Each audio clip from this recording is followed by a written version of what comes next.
abangan nyo kung saan kami pupunta. So, hulaan nyo guys, makahula nito. Congrats!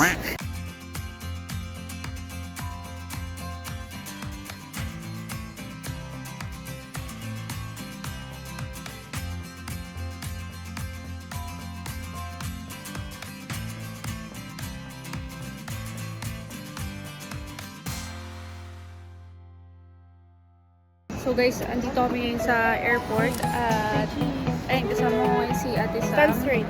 Buti na lang sinamahan ako ngayon ni Ate Sam kasi syempre ayaw nila na ako lang yung mag-isa.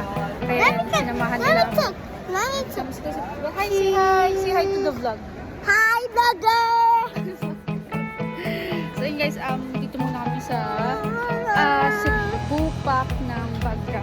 So, mamaya abangan nyo kung saan kami pupunta. So, hulaan nyo guys, makahula nito. Congrats! So guys, yan, kakatapos lang na. Uy! So guys, kakatapos lang namin sa immigration. So, wala masyadong tinanong. Ano lang, kasi kasabay ko si Ate Sam, saka may bata rin. So, nandun kami sa priority, PWD senior yan, mga bata. So, ayun, wala masyadong tinanong. Tinanong lang kung anong work, ganun. Pero, mabilis na, smooth lang. Tapos, ayun, papunta na kami ngayon sa gate number namin.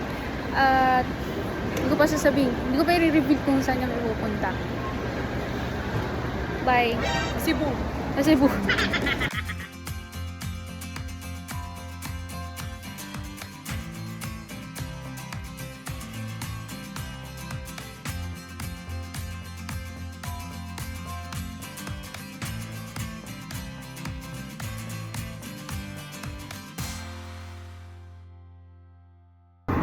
Okay, congratulations to our first winner. The correct answer is letter C, Thomas Yabot. Or like street.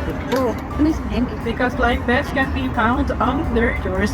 Coming to our second question. Active yun sa recitation active.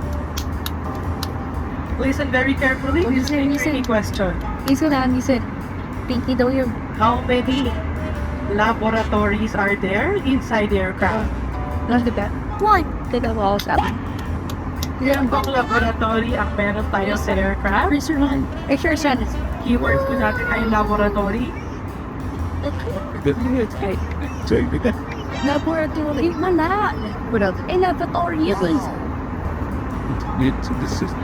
Okay, we already have our second winner here at the front. Congratulations for the correct answer. This and or for winners we have in laboratory. Laboratory. Oh, laboratory guys. Laboratory. Yes, perfect. Sounds that good. Okay.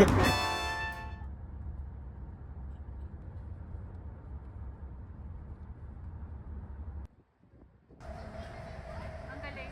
Parang nag-trend pa sila para pupunta dun sa 2 minutes lang, doon ko na sa kapila. Ibiro yung lamiga. Hindi naman. Okay. Pero ito yung time namin. Rambler Oasis. Punta kami ngayon ng 7-Eleven. And kasama namin si Baste. Anong oras na? Time check? Ayan. 9 na. Time check. Ayun. Punta na kami sa 7-Eleven kasi hindi pa kami nagdi-dinner.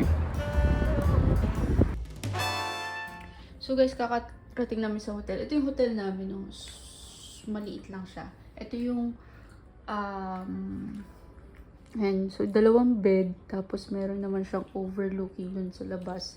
Hindi ko na mapakita, pero ito yung super liit lang niya actually. Tapos bumili kami sa 7-Eleven, di ba, ng hotdog at saka nitong chicken curry.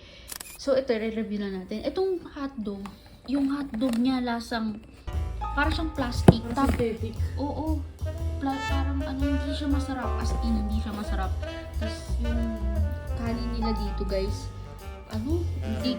Oo, parang mga plastic na hindi ko maintindihan. Masarap yung curry. Pero yung kanin, it's a no. Tapos, eto, 15 HKD na to. Magkano yun? 112 sa Pinas yan. 112 to ha. Itong hotdog na to, 112 lang. Ito, 30 HKD. Magkano yun? Nasa 250, mga ganun. 250 HKD na to, guys. Ganyan. Pero, good for 2 persons para sa akin to. Kung ako, kakain. Tapos itong ano nila, tubig nila guys, mahal din to. Yung ganitong tubig nila, mahal na yan. 73 HKD. Total nito, magkano natin? 73. Hindi, 500 pesos. Ay, 73. Oh, 73 HKD tong app. 240 pesos. Magkano na yun? 500. 500 na. 500 na to. Yan, yung ano na yan, 1, 2. Tapos 2 bote ng tubig, 500 na yan agad. Ganun ka mahal dito sa Hong Kong. Tapos lakaran pa. Yun lang. Ang bilis ng train nila dito guys. So, grabe. Napakabilis. So fast. Oh. And dala kami ng invitation. Ayan. Tapos, ang galing. Parang nag-trend pa sila para pupunta dun sa 2 minutes ando ko na sa kapila.